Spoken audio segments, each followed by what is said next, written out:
물려줄 것이 있는 인생을 살라, 물려줄 것이 있는 인생을 살라라는 제목으로 하나님 말씀 증거하도록 하겠습니다. 성도의 삶은 다른 사람에게 영향을 줍니다. 아무리 주의해도 좋은 영향을 끼치던 나쁜 영향을 끼치던 영향을 주게 되어 있습니다.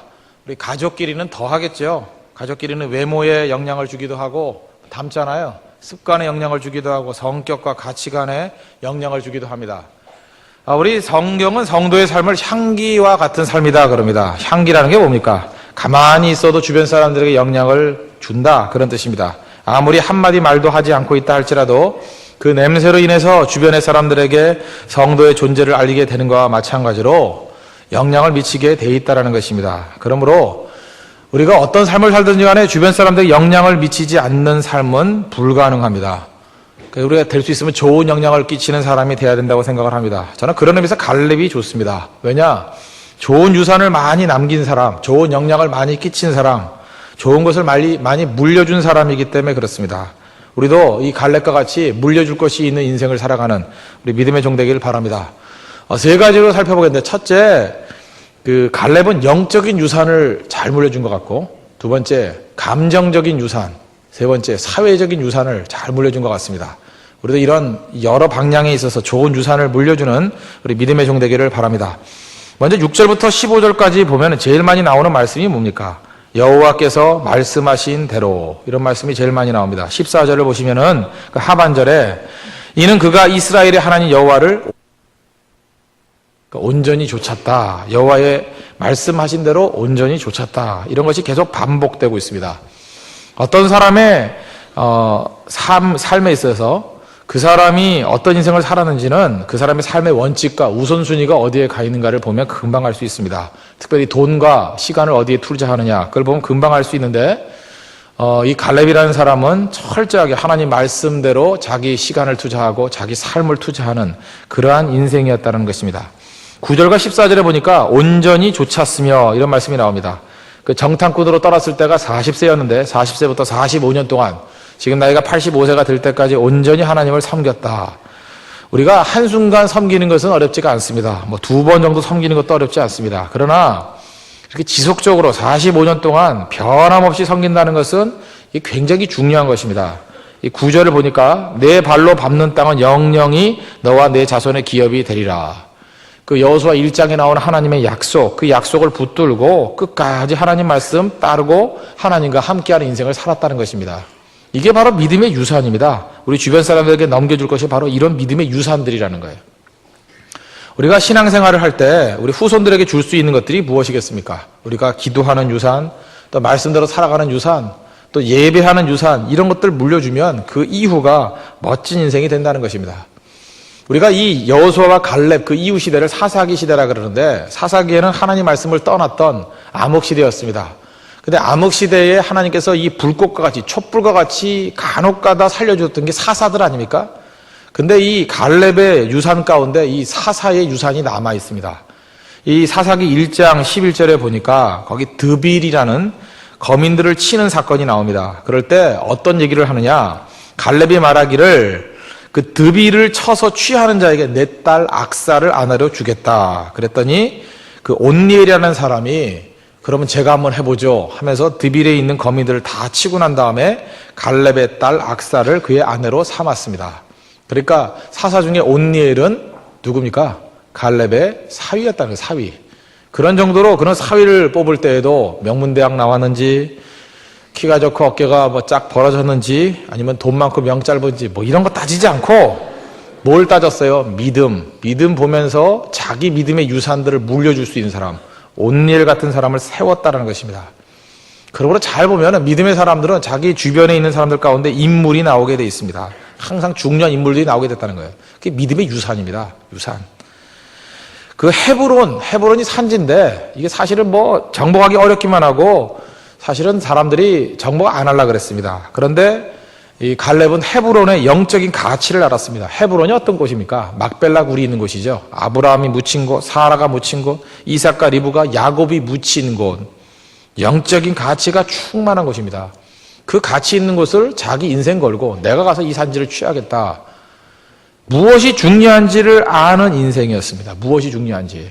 그런 유산들을 후손들에게 잘 물려주는 사람이었다는 거예요. 저는 갈렙과 같은 인생을 살아야 된다고 생각을 합니다. 우리가 어려움 당했을 때 어떻게 하나님을 의지하는지 그걸 보여주는 것이 중요합니다. 저도 인생을 살다 보니까 사실은 우리 조상적부터 물려받았던 것들 그대로 이어받더라고요. 우리 아버지도 어려움 당했을 때 항상 산에 가서 기도하더라고요. 저도 뭐 산에까지는 안 가지만 그 기도하는 거 그런 거 배웠습니다. 새벽 기도하는 거 조상 때부터 배웠습니다. 제가 철야 기도를 비교적 잘하는 이유 중에 하나가 뭐냐, 제 모교회에서 철야 기도 제가 15년 넘게 계속했습니다. 그러니까 어렵지가 않아요. 그런데 그 믿음의 유산을 이어받지 못했던 사람들 새벽 기도 하려고 그러면 그렇게 힘들어 하더라고요. 왜냐, 당대에 시작을 해야 되니까. 그러니까 교육자들도 힘들어요. 막 쌍코피 터뜨리면서 어떤 놈이 새벽 기도 만들었어. 맨날 이런 소리나 하고. 철야 기도도 마찬가지예요. 그 유산으로 물려받은 사람은 그게 몸에 배있기 때문에 별로 어렵지가 않은데 당대에 시작하려고 그러니까 참 어렵더라는 거예요. 그러니까 여러분들이 믿음의 유산이 다른 게 아닙니다. 예배 드리는 거 가르쳐야 되고요. 말씀대로 순종하는 거, 기도의 유산, 금식의 유산, 이런 것들을 잘 물려줄 줄 아는 것. 그게 기독교 명문가정입니다. 그런 의미에서 우리가 하나님 앞에서 영적인 유산들을 많이 물려줄 수 있는 믿음의 종 되기를 바랍니다. 자녀들에게 재산 물려주려고 그러지 말고 기도의 능력을 물려주십시오. 그죠? 예배 드리는 그 모습들을 보여주는 거, 선교 갈 때 아이들 데려가면서 보여주는 거. 뭐 어떤 사람은 그래요. 뭐 목포 선교가는 거, 통영 선교가는 거, 장흥 선교가는 거, 무슨 뭐 힘도 안 되는 애들을 왜 데리고 가느냐 그러는데, 그게 몰라도 참 한참 모르는 사람들이에요. 애들 거기 가서 놀고만 있어도, 울고만 있어도 배우는 겁니다. 나 선교 가서 울었어. 그게 중요한 추억이에요. 나 선교 가서 넘어져가지고 코 깨졌어. 이 턱에 있는 상처가 그때 상처야. 이게 굉장히 놀라운 거라고요.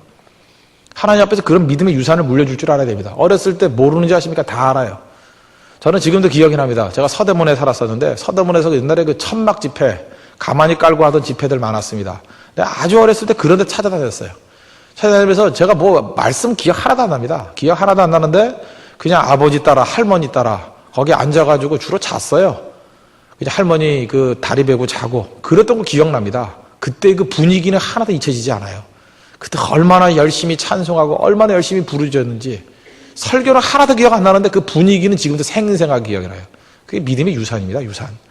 저희 아버지가 저 데리고 밤낮 삼각산 올라가서 기도했던 거 그게 믿음의 유산이에요. 유산. 저는 기도 한 번도 안 했습니다. 가가지고 놀기만 했습니다. 아버지 기도하면 빨리 끝내라 그러고 내려가자 그러고 그냥 혼자 놀고 뭐 그러던 거 했었는데 결국 지나놓고 보니까 같은 기도의 자리에 가 있더라고요. 믿음의 유산입니다. 여러분들 우리가 금요일마다 교회에서도 기도하지만 우리 기도원에 우리 팀마다 보내가지고 우리 집마다 보내가지고 기도하는 이유가 뭔지 아십니까? 3.1교회 기도원 올라가면서 했던 그 기도의 추억 그게 여러분 평생 남는다고 평생. 여러분 위기 순간이 되면 아마 그 산꼭대에 올라가서 기도하던 그런 모습들이 다시 나오게 될 것입니다. 그게 얼마나 위대한 유산인데요. 그런 영적 유산을 남겨줄 줄 아는 사람 그게 갈렙이었다는 것입니다. 여러분 삶 가운데 항상 이런 믿음의 유산들을 잘 남길 수 있는 하나님의 거룩한 종들 되길 바랍니다.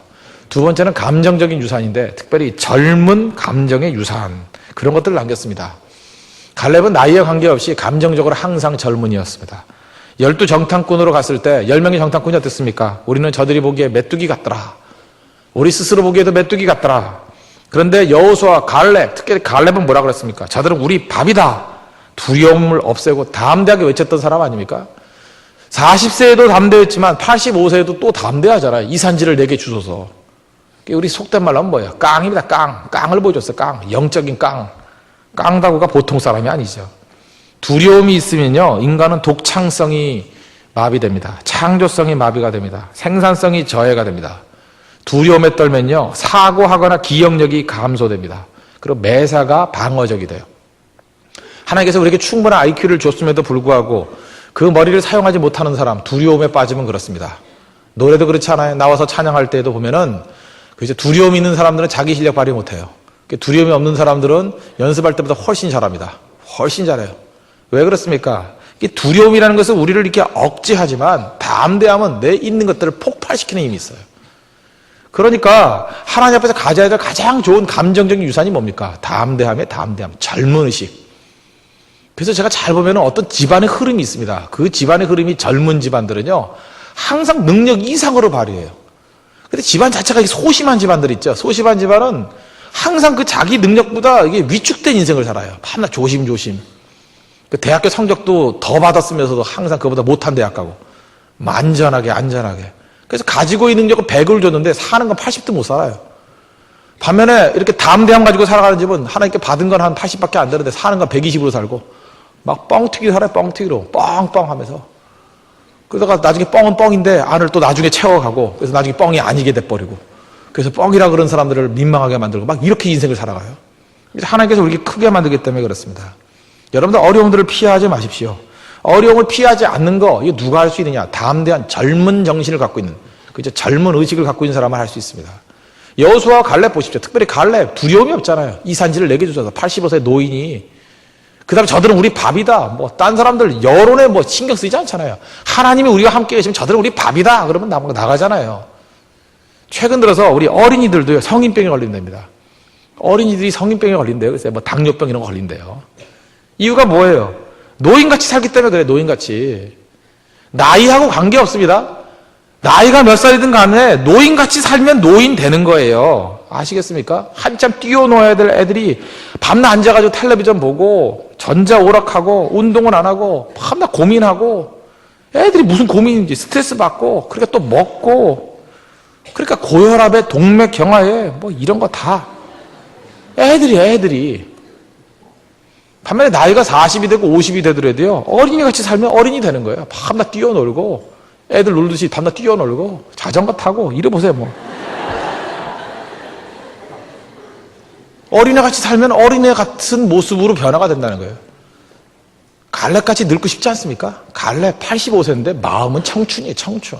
항상 도전의식이 있고 감정적으로 젊잖아요. 담대함이 있고 뭐 나이가 들면 사람이 보수적이 된다 그러죠. 몸이 힘드니까 뭐 나중에 하죠. 뭐 날씨가 추우면 춥다고 안 나가고 더우면 덥다고 안 나가고 비 오면 비 온다고 안 나가고 젊었을 때 어때요? 미친 듯한 그런 객기들이 있어요. 여러분 적어도 잊지 마십시오. 자꾸만 내가 위축이 되면 제가 하라는 대로 한번 해봐요. 비 오는 날 우산 집어던지고 비 한번 맞아봐요. 내 속에 있는 야성이 막 불타기 시작해요. 정말이에요. 비가 오면 비를 맞아야 돼. 하루쯤. 그 머리카락 빠지는 거 신경 쓰지 말고 비를 맞아야 돼요. 비를 맞고 한번 쫙 해서 온몸을 완전히 적셔보라고요. 세상 무서울 게 하나도 없어요. 비 안 두려워요. 비를 두려워하는 사람도 있어요. 어린애들도 비 맞으면 어떡하냐 그러고 그럴 때 애들한테요 비 맞게 만들어야 돼요. 비 맞게. 그거 아무것도 아니라고. 비 맞는 게 뭐 대수냐.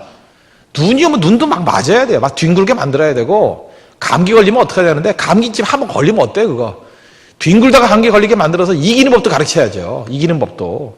험난하게 싸워야 됩니다. 바로 갈렙에게 이 마음이 있었다가 이 마음. 이런 훈련을 시켜놓으니까 어떤 일이 벌어집니까? 항상 갈렙의 정신을 갖고 있는 사람들은 어려운 거 시켜달라 그럽니다. 어려운 땅이니까 내게 달라고. 가장 힘든 요새를 주십시오. 내가 그걸 정복하겠습니다. 이게 중요한 거죠. 힘든 일 해야 되면 힘든 일. 이게 젊은 정신이에요. 여러분 감정이 늙었습니까? 늙은 감정은요 반드시 후손들에게 늙은 감정을 물려주게 돼 있습니다. 나이하고 관계없습니다. 젊은 감정을 가지고 있는 사람은 젊은 감정을 물려주게 돼 있다는 거예요. 우리 3.1교회는 젊은 교회입니다. 이렇게 써놨더니 뭐 젊은이들만 모여서 그런지 알았다. 아닙니다. 정신의 문제, 정신의 문제. 갈렙의 정신이라니까요. 갈렙의 청년 정신. 그게 중요하다는 것입니다. 혹시라도 나는 하지 못해. 뭐 내 나이에 뭘 하리. 그거 없어요. 우리가 지금 바뀐 것 중에 하나가 뭔지 아십니까? 아까 낮에도 어떤 그 학생하고 한번 얘기를 나눠봤는데 몇 기냐 그랬더니 23기라 그러더라고요. 23기인데 몇 학년이냐 그랬더니 대학교 4학년이래요. 그래서 제가 물어봤죠. 너는 네 스스로 생각할 때 어른이라고 생각하지? 그랬더니 학교에서는 제가 거의 노인 같은 느낌을 받습니다. 근데 교회만 오면은 애기 취급한대. 애기. 우리 교회는 젊은 교회이기 때문에 그래. 제가 그렇게 얘기했습니다. 일반적인 교회 보면 대학교 4학년만 되면은 뭐 이 나이에 내가 하리 이런 자세예요. 못하겠다고 얘기를 해요. 고3도 그래요. 고3도 뭐 선배 앞에서 뭐 이러고 정신 나간 애들이죠. 근데 우리는 어떻습니까? 그런 거 하나도 없어요. 뭐 하나도 없고 뭐 10기라 그래봐야 뭐 아직도 젊어도 펄펄 뛴다 그러고 나이 안 따지잖아요. 10기 9기면 어때요? 뭐 7기면 어떻고 우리 뭐 권사님까지도 대접 별로 안 하잖아요. 그냥 젊은 아줌마 일로 와요 그러고 막 뛰잖아요. 막 다 우리 성교 가서 우리 권사님들 일 다 하잖아요. 앉아있는 분 있어요? 다 일하잖아요. 다 젊었기 때문에 그래요. 하나님께 우리에게 주신 체력 마지막까지 뛰는 거죠. 갈렙의 정신이에요. 육체적인 나이 있을지 모르지만 우리는 다 청년입니다. 다 청년. 이 감정적인 유산 물려줘야 돼요. 우리가 지금 우리 권사님들 가운데 최근에 돌아가셨던 분들 권사님들 한번 쭉 보십시오. 천국 가기 1년 전까지, 6개월 전까지 선교 다 가잖아요, 선교. 선교 가서 마지막 불꽃같이 자기의 삶을 연소시키다가 기력이 다해서 주님 앞에 가잖아요. 이게 청년으로 가는 거 아닙니까? 청년으로. 바로 이런 정신, 이게 갈렙의 정신이라는 거예요. 감정적인 유산들 잘 남겨야 됩니다. 그럼 여러분들이 노인 같은 소리 그만하시고 항상 젊음의 소리, 어린 소리, 그죠? 항상 우리의 감정 가운데 담대함과 용기와 도전의식과 새로운 것들에 대한 희망 가지고 뛸 수 있는 우리 믿음의 종 되기를 바랍니다. 세 번째는 사회적인 유산입니다.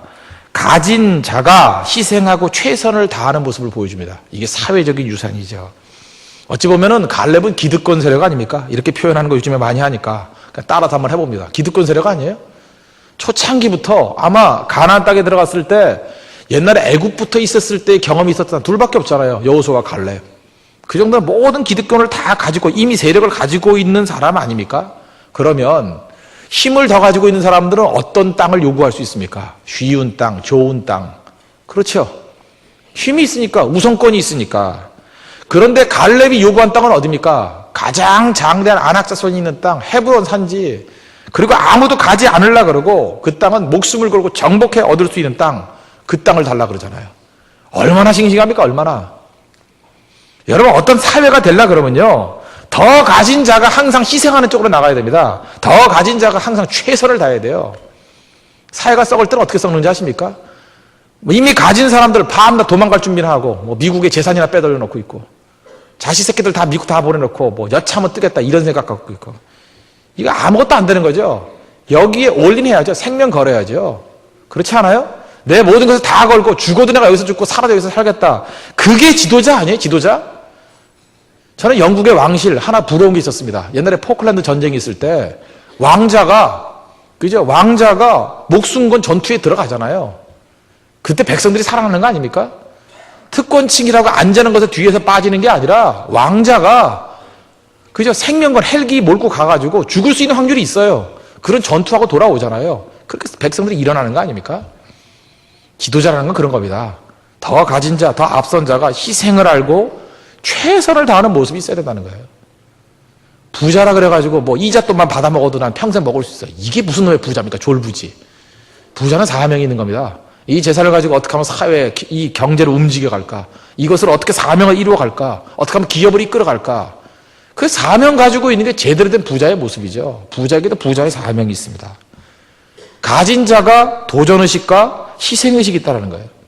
유리한 위치에 있는 사람이 더 험한 것을 선택할 때 그때 능력이 있는 겁니다. 잊지 말라고요. 여러분들이 지위가 올라가면 올라갈수록 더 험난함을 체험해야 됩니다. 올라가면 올라갈수록 더 희생할 줄 알아야 됩니다. 그게 사회적인 유산이에요. 그런 모습을 잠깐 보여줘야 됩니다. 그런 모습을. 안락한 데만 머물러 있다 그러면 그건 미래의 소망이었습니다. 거기다 어찌 보면 정치적 라이벌이 누굽니까? 여호수아 아니에요? 민수기를 보면요, 이름 순서가 이렇게 되어 있습니다. 갈렙과 여호수아. 그러다가 어느 순간인가 싹 바뀌어버렸어요. 여호수아 갈렙으로. 사람이 그렇게 역전이 돼버리면 마음에 좀 기분 나쁨도 있을 거 아닙니까? 그런데 갈렙이 여호수아에게 대들었다는 얘기 한 번이라도 있어요, 없어요? 없잖아요. 참 멋진 인격입니다. 멋진 인격. 2인자 역할을 잘 감당하고 섬길 줄 아는 사람. 자기 이익을 챙기지 않을 뿐만 아니라 다른 사람의 권위를 존중해 줄 줄 아는 멋진 인생. 제가 볼 때 하나님 나라에서 이 갈렙과 같이 균형 잡히고 아름다운 모습으로 서 있는 사람도 없다고 생각을 합니다. 그리고 어떻습니까?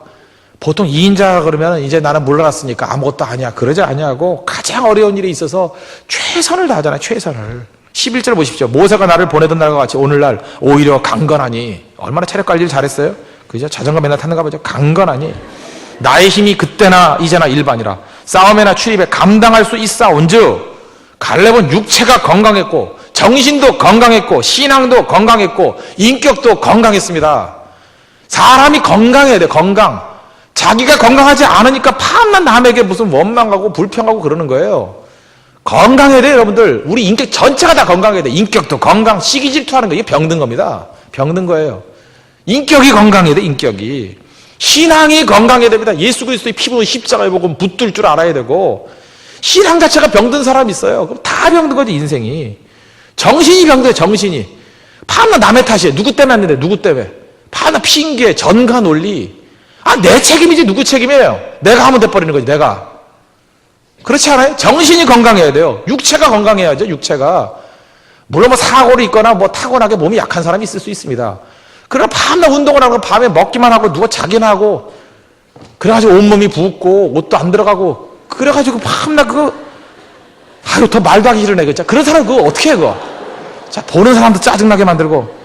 건강해야죠, 건강. 갈렙 보세요. 얼마나 건강함을 가지고 집중하고 최선을 다합니까? 최선을 다해요. 우리가 무슨 일을 하든지 좀 최선을 다해서 열심히 해야지, 열심히. 그렇지 않아요? 제가 원래 요번에 책이 하나 나옵니다. 청년 리더의 조건. 그런 책인데, 화요일 날 나오기로 돼 있는데, 갑자기 출판사에 연락이 왔어요. 금요일 날 내겠대요. 그래서 이유가 뭐냐 그랬더니, 거기 사장이 그런 얘기를 한대요. 이 표지를 만들었는데, 아마 그 디자인실에서 조금 바빠가지고 좀 대충 했는가 봐요. 그랬더니, 이 사장이 진짜 프로의식이 있어요. 이 상태를 가지고 내놓을 수 없다는 거야. 우리가 최선을 다한 게 아니기 때문에.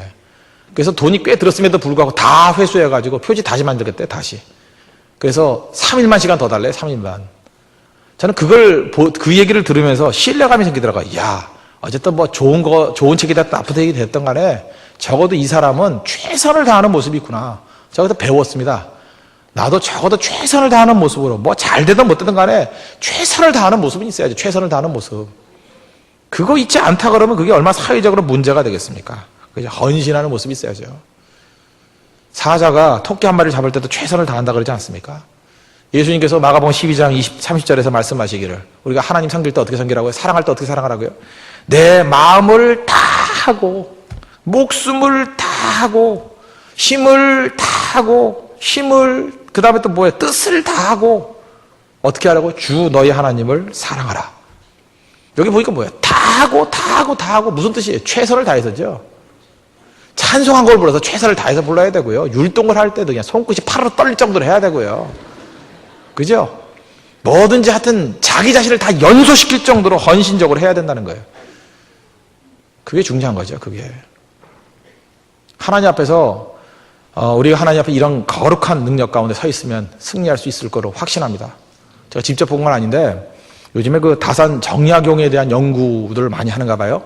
저는 못 봤는데 제 처가 봤답니다. 방송을 봤더니 그 정약용을 연구하는 그런 모임들이 있대요. 다산 정약용이 죽으면서 그때는 유배당하고 이래서 가지고 재산도 없고 그러잖아요. 그럴 때 자기 자녀들에게 남겨주는 유산 첫 번째 근면하라.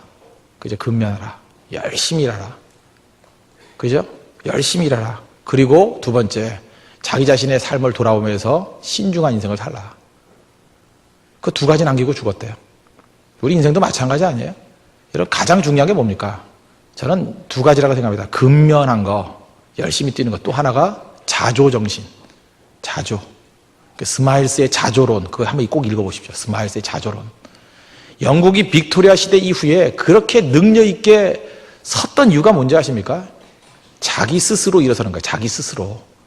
다른 사람 의지해가지고 밤낮 구걸이나 받으려고 그러지 않냐고. 하나님께서 내게 주신 걸 가지고 근면과 스스로 자조의 능력, 자조의 정신을 갖고 일어서자. 저는 그런 의미에서 우리나라 그 새마을 운동 정신이 사실은 그 영국에서 나왔던 그 기독교 정신에서 뿌리를 뒀다고 생각합니다. 새마을 3대 정신이 뭔지 알아요? 이젠 다 잊혀졌죠? 첫 번째, 근면. 두 번째, 자조예요. 내 마을은 내가 가꾼다예요. 세 번째가 뭔지 알아요? 협동. 이게 100% 성경적인 근거입니다. 우리가 좀 영적 새마을 운동 해야 될 것 같아요. 근면하십시오. 밤낮 엎어져 잠만 자지 말고 열심히 뛰어야 됩니다. 그리고 남 탓하지 말고 내가 해버리면 돼. 내가. 자조. 그 다음 뭡니까? 협력하는 거. 협동. 서로 세워주고 서로 격려할 줄 아는 거. 제가 볼 때 이런 귀중한 가치, 이건 기가 막힌 가치 아니에요? 이런 걸 왜 다시 되살려야 되지 않습니까? 요즘은 어때요? 이런 좋은 가치는 다 버리고 밤낮 비판, 난도질이나 하고 남 욕이나 하고. 그래서 나라 꼴이 되겠어요? 한번 생각을 해보라고요. 근면한 나라가 되지 밤낮 남 때문에 안 된다 그런 나라가 되겠냐고요. 자조, 내가 이렇게 세우는 나라가 되는 거지 남에게 구걸해서 누구 거 뜯어먹은다고 그래도 되겠어요 그 나라가? 협동해야 되지 밤낮 편가르면 되겠냐고요 나라가. 물어볼 것도 없죠. 다시금 우리 조상 때부터 물려받았던 그런 귀중한 가치들, 정약용의 가치, 도산 안창호의 가치, 또 우리 세계적으로 내놓을 수 있는 좋은 가치 중에 하나가 새마을 운동 아니었습니까? 그런 귀중한 가치들 이어받아야죠. 갈렙에게서 우리 배울 수 있는 귀중한 거, 이런 좋은 유산들 이어받았습니다. 영적인 유산, 감정적인 유산, 사회적인 유산, 이걸 잘 이어받고 능력 가운데 일어설 수 있는 우리 믿음의 신실한 종 되기를 바랍니다. 기도하겠습니다. 우리 다 같이 하나님 앞에 간구합시다. 하나님, 갈렙과 같이 좋은 유산 남기는, 물려줄 것이 있는 인생을 살 수 있도록 우리를 지켜달라고 이 시간에 다 같이 하나님 앞에 간구하도록 하겠습니다. 하나님 아버지, 주님 감사를 드립니다. 주의 은혜와 권능 가운데